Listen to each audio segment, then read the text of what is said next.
बहुत पुरानी बात है। एक गांव में शेखर नाम का एक व्यक्ति रहता था। वह बड़ा मेहनती था, किंतु गांव में कोई रोजगार नहीं था। उसने सोचा कि मैं शहर चला जाता हूँ, वहां मुझे मेरी योग्यता अनुसार मेहनत के पैसे मिल जाएंगे। ये सोचकर शेखर एक दिन अपने गांव से शहर की ओर चल दिया। शहर बहुत दूर था। चलते चलते शेखर थक चुका था। शेखर इतना थक गया था कि अब उससे बिल्कुल भी चला नहीं जा रहा था और वह थक कर वहीं बैठ गया। तभी शेखर ने देखा कि वहां से कुछ दूरी पर एक झोपड़ी है और झोपड़ी में एक घोड़ा बंधा हुआ है। शेखर ने सोचा, क्यों ना इस घोड़े को किराए पर ले लूं और इसी से शहर चला जाता हूं। शेखर जैसे तैसे झोपड़ी पर तक पहुंचा। शेखर ने देखा वहां एक व्यक्ति खड़ा हुआ है। शेखर समझ गया कि यह अवश्य ही घोड़े का मालिक है। शेखर उस व्यक्ति से बोला, मुझे आगे शहर में जाना है और शहर यहाँ से कई किलोमीटर दूर है। मैं बुरी तरीके से थक चुका हूँ, तो क्या मैं आपका घोड़ा ले सकता हूँ? इस पर घोड़े का मालिक झुंझलाते हुए बोला, तुम्हें क्या मैं घोड़ा ऐसे ही दे दूं? शेखर बोला, मैं आपसे घोड़ा फ्री में नहीं लूंगा, इसके बदले मैं आपको घोड़े का किराया दूंगा। घोड़े का मालिक बोला, मैं तुम्हें घोड़ा किराए पर तो दे सकता हूँ, किंतु मुझे अभी दूसरे गांव जाना है।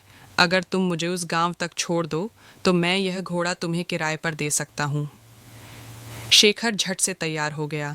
शेखर घोड़े पर आगे बैठ गया और घोड़े का मालिक पीछे।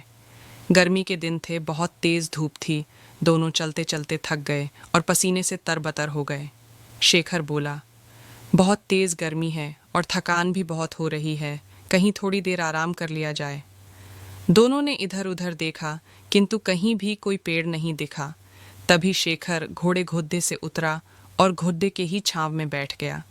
शेखर थोड़ी देर ही घोड़े की छांव में आराम कर पाया था कि यह सब देखकर घोड़े का मालिक बुरी तरीके से जल गया। घोड़े का मालिक बोला, मैंने तुम्हें घोड़ा किराए पर दिया है, उसकी छाया किराए पर नहीं दी। तुम हटो यहाँ से। इस छाया पर मेरा अधिकार है और मैं यहाँ आराम करूँगा। ये सुनकर शेखर बोला, महानुभव, आप यह कैसी बात कर रहे हैं? मैंने अगर घोड़ा किराए पर लिया है तो उसकी छाया पर भी मेरा ही अधिकार है।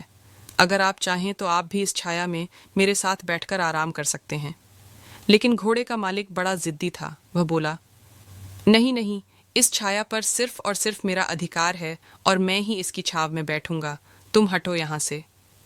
इतनी छोटी सी बात पर दोनों में जोर जोर से बहस होने लगी और बात तू तू मैं से हाथापाई पर आ गई। दोनों एक दूसरे से झगड़ाने लगे और एक दूसरे पर लात घुसे बरसाने लगे। सुनसान जंगल में उनके बीच बचाव करने वाला भी कोई नहीं था।